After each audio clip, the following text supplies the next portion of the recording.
Hello friends, welcome to my channel Sahu science classes. तो आज हम पवन डीएलएड तृतीय सेमेस्टर की सामाजिक विज्ञान कर रहे हैं और ये हमारी सेकंड वीडियो है। इससे पहले वाली अगर वीडियो आपने नहीं देखी है तो आप उसे पहले देख लीजिए क्योंकि वो बहुत इंपॉर्टेंट है। आज हम क्वेश्चंस को आगे करेंगे और स्टार्ट करने से पहले वीडियो को लाइक कीजिए, शेयर कीजिए और चैनल को अगर नए हैं तो सब्सक्राइब कीजिए। तो शुरू करते हैं। सबसे पहला है, खानवा का युद्ध किसके किसके बीच हुआ था। तो खानवा का युद्ध किस किस के बीच हुआ था, बात इसकी है। तो अगर हम बात करें कि खानवा का युद्ध किस किस के बीच हुआ था तो आपको याद रखना है कि जो खानवा का युद्ध है वो बाबर और राणा सांगा के मध्य हुआ था। किसके? बाबर और राणा सांगा के मध्य। कल की वीडियो में जो पिछली लास्ट वीडियो थी हमारी, उसमें अगर आपको याद हो तो मैंने बताया था कि बाबर जो था वो पानीपत के प्रथम युद्ध के दौरान आया था 1526 ईस्वी में, जो कि हमारा पानीपत का प्रथम युद्ध हुआ था। उस समय दौलत खान और राणा सांगा इन दोनों ने बुलाया था बाबर को। तो जब बाबर को बुलाया गया तो बाबर ने लोधी साम्राज्य का विनाश किया। इब्राहिम लोधी से उन्होंने युद्ध किया और उसका सर्वनाश किया। और उनका मेन जो फोर्सफुल रहने का मेन मकसद था वो ये था कि उनके पास तोपें थी। तोप खानों का प्रयोग करके उन्होंने उस टीम को, सामने वाली की जो लोधी साम्राज्य की टीम थी, उसको हरा दिया था। अब बात कर रहे हैं हम आगे की कि उसके बाद कौन सा युद्ध हुआ। तो खानवा का युद्ध जो था वो भी बहुत इंपॉर्टेंट है। देखिए डीएलएड 2019 में भी आया है। तो जो खानवा का युद्ध था वो आपका बाबर और राणा सांगा के मध्य हुआ था। और ये कब हुआ था? 1527 में, यानी कि अगले ही साल हो गया। कब हो गया? अगले ही साल ये युद्ध हो गया। समझ रहे हैं आप? अगले ही साल ये युद्ध हुआ 1527 ईस्वी में। और राणा सांगा का पूरा नाम संग्राम सिंह था। राणा सांगा का पूरा नाम क्या था? संग्राम सिंह। ये एक नंबर में भी आ सकता है, अति लघु में भी आता है। राणा सांगा का पूरा नाम क्या था? तो राणा सांगा का पूरा नाम संग्राम सिंह था। बाबर ने फतेहपुर सीकरी आगरा से 30 मील की दूरी पर खानवा नामक स्थान पर राणा सांगा को युद्ध में हरा दिया। तो क्या बोला इन्होंने? बाबर ने क्या करा? फतेहपुर सीकरी जो कि आगरा में स्थित है से 30 मील की दूरी पर, उससे 30 मील की दूरी पर खानवा नामक एक जगह है, इसलिए इसका नाम खानवा का युद्ध हुआ। खानवा नामक स्थान पर राणा सांगा को युद्ध में हरा दिया। भाई उस समय तो दौर था वो बाबर का था, कोई नहीं जीत रहा था उससे, वो सबको हराता चला गया लगातार 4 युद्धों में। उसके बाद सन 1528 ईस्वी में चंदेरी के शासक मेदिनी राय को, इसके बाद खानवा के बाद चंदेरी का युद्ध हुआ। चंदेरी के शासक मेदिनी राय को उसने हराया तथा अफगान सरदारों को 1529 ईस्वी में घाघरा के युद्ध में। ठीक है, तो सबसे पहला पानीपत का प्रथम युद्ध, फिर खानवा का युद्ध, फिर चंदेरी का युद्ध और फिर घाघरा का युद्ध। ठीक है, इस तरीके से हमने देखा कि बाबर अपना लड़ाइयों में जीतता गया, युद्धों में। अब घाघरा के युद्ध में किसको पराजित किया? मेदिनी राय, नहीं, अफगान सरदारों को। और चंदेरी के शासक मेदिनी राय को चंदेरी के युद्ध में पराजित किया। अब भारत में मुगल साम्राज्य की स्थापना की। भारत में पूरी तरीके से मुगल साम्राज्य की स्थापना कर दी।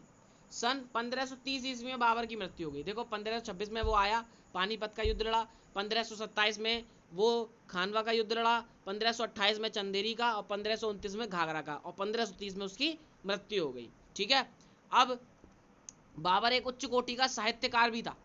भाई ये साहित्य, इनके शौक होते हैं, तो वो साहित्यकार भी था।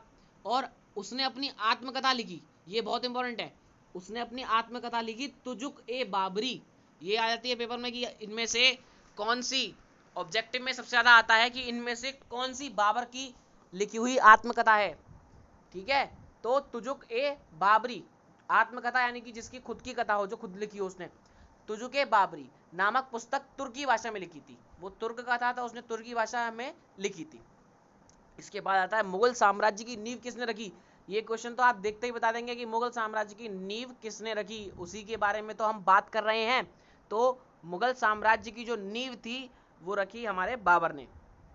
तो पढ़ लेते हैं। भारत में मुगल साम्राज्य की नींव रखने वाला बाबर मध्य एशिया की छोटी सी रियासत फरगना के शासक का पुत्र एवं तैमूर का वंशज था। तैमूर का तो नाम आपने सुना ही होगा। तो कौन था? भारत में मुगल साम्राज्य की नींव रखने वाला बाबर था। और वो कहां से बिलोंग करता था? मध्य एशिया की छोटी सी रियासत फरगना के शासक का पुत्र एवं तैमूर का वंशज था। ठीक है गाइज। उसके बाद अपने पिता की मृत्यु के बाद, यानी कि उसके जब फरगना के शासक जो उसके पिता थे, उसकी मृत्यु के बाद क्या हुआ? बाबर फरगना का शासक बना। सबसे पहले वो किसका शासक बना था? फरगना का शासक बना था।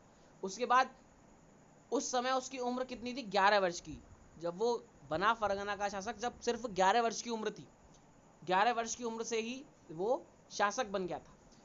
और बाबर महत्वाकांक्षी शासक बना, या वह अपने पूर्वज तैमूर के राज्य समरकंद को जीतना चाहता था। उसकी एक होप थी, उसकी एक आशा थी, वो जीतना चाहता था तैमूर के राज्य समरकंद को। इसी उद्देश्य से उसने काबुल पर अपना अधिकार जमाया तथा वहां से भारत की ओर आकर्षित हुआ। धीरे धीरे करके जब हमें चीज़ें मिलने लग जाती हैं तो हम लालच में और ज़्यादा आगे बढ़ने लग जाते हैं। तो ऐसे ही इसी उद्देश्य से उसने काबुल पर अपना अधिकार जमाया और वहां से भारत की ओर आकर्षित हुआ। उसके बाद बाबर के भारत पर आक्रमण के समय दिल्ली सल्तनत पतन की ओर थी।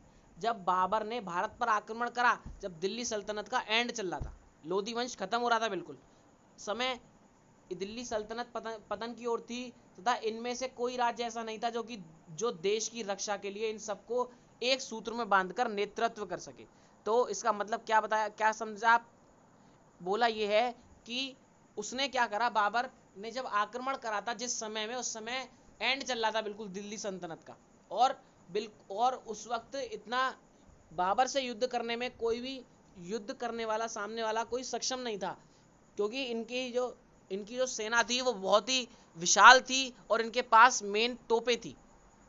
तो और कोई नहीं था भारत का उस वक्त जो देश की रक्षा के लिए इन सबको एक सूत्र में बांधकर नेतृत्व कर सकता हो। पूरे देश में स्वतंत्र राज्यों का उदय हो गया था, अतः राजनीतिक दशा ठीक नहीं थी। नेक्स्ट है हुमायूं कौन था? भाई हुमायूं कौन था? बाबर के बाद हुमायूं आता है। तो हुमायूं कौन था? हुमायूं बाबर की मृत्यु के बाद उसका बड़ा पुत्र हुमायूं 1530 ईस्वी में मुगल सिंहासन पर बैठा। देखो भाई, हुमायूं के साथ ये हुआ है कि हुमायूं का जो मतलब टाइम पीरियड था, उसमें हुमायूं जाता रहा, आता रहा। कभी शेर शाह सूरी, अभी जो आगे आएगा, शेर शाह सूरी ने ज़्यादा राज्य करा, हुमायूं अच्छे से राज नहीं कर पाया, अपने जीवन को जी नहीं पाया। हुमायूं बाबर की मृत्यु के बाद उसका बड़ा पुत्र हुमायूं 1530 ईस्वी में मुगल सिंहासन पर बैठा। सिंहासन पर बैठते ही हुमायूं को अफगान गुजरात के शासक बहादुर शाह तथा शेर शाह से चुनौती मिली। देखो, जैसे ही बैठा तुरंत उसे चुनौती मिली, और उसके सगे संबंधी भी उसके लिए कठिनाइयां उत्पन्न कर रहे थे। मतलब इसका जीवन ज़्यादा अच्छे तरीके से व्यतीत नहीं हो पाया, परेशानियां ही परेशानियां। उन्होंने उसके शत्रुओं का ही साथ दिया, जो उसके सगे संबंधी थे वो भी उसके शत्रुओं का ही साथ दे रहे थे। वो चाह रहे थे कि कैसे भी करके ये हटे यहाँ से। इसके बाद बात करते हैं हम शेर शाह सूरी की। तो Sher Shah Suri most important question है, पेपर में बनता है। शेर शाह सूरी कौन था? क्योंकि जीटी रोड का निर्माण इन्होंने ही करवाया था। शेर शाह सूरी कौन था? तो देखो, शेर शाह सूरी बिहार की एक छोटी सी जागीर के अफगान सरदार का पुत्र था। कौन था? शेर शाह सूरी बिहार की एक छोटी सी जागीर के अफगान सरदार का पुत्र था। शेर शाह के बचपन का नाम फरीद था। क्या नाम था? बचपन का नाम फरीद था। ये आ जाता है पेपर में कि इनके बचपन का नाम क्या था? फरीद था। और अगर एक बार उसने अपने मालिक की जान शेर से बचाने के लिए शेर को मार डाला था। शेर शाह सूरी इसलिए नाम पड़ा क्योंकि उसने एक बार अपने मालिक की जान शेर से बचाने के लिए शेर को मार डाला था। तभी से फरीद का नाम शेर खां पड़ गया था। ठीक है, बचपन का नाम फरीद था, लेकिन जब इन्होंने शेर को मार डाला अपने मालिक की जान बचाने के लिए, तो इनको शेर शाह सूरी या शेर खां बोलने लग गए। तो शासक बनने के बाद वह शेरशाह नाम से पुकारा गया। शेरशाह नाम उन पर सूट करता था, उसी तरीके से वो पुकारे गए। शेर शाह ने जौनपुर में अरबी, फारसी, इतिहास और साहित्य का ज्ञान प्राप्त किया। शेर शाह ने जौनपुर में अरबी, फारसी, इतिहास और साहित्य का ज्ञान प्राप्त किया। शेर शाह बाबर की सेना में भर्ती हुआ था। शेर शाह जो था वो बाबर की सेना में भर्ती हुआ था, और इस कारण उसे मुगलों की सैन्य संगठन का अच्छा ज्ञान था। जब हम जिनके साथ रहते हैं हमें उनका ज्ञान हो ही जाता है। धीरे धीरे शेर खान ने बिहार में अपना प्रभुत्व स्थापित किया और संपूर्ण बिहार का शासक बन गया। तो आज के ये क्वेश्चन हमने बहुत इंपॉर्टेंट तरीके से करे। अगर आपको वीडियो अच्छी लगी हो तो वीडियो को लाइक कीजिए, शेयर कीजिए और चैनल को सब्सक्राइब कीजिए। बहुत ही जल्द हम मिलेंगे नेक्स्ट वीडियो में। आज के लिए बस इतना ही। So good bye guys.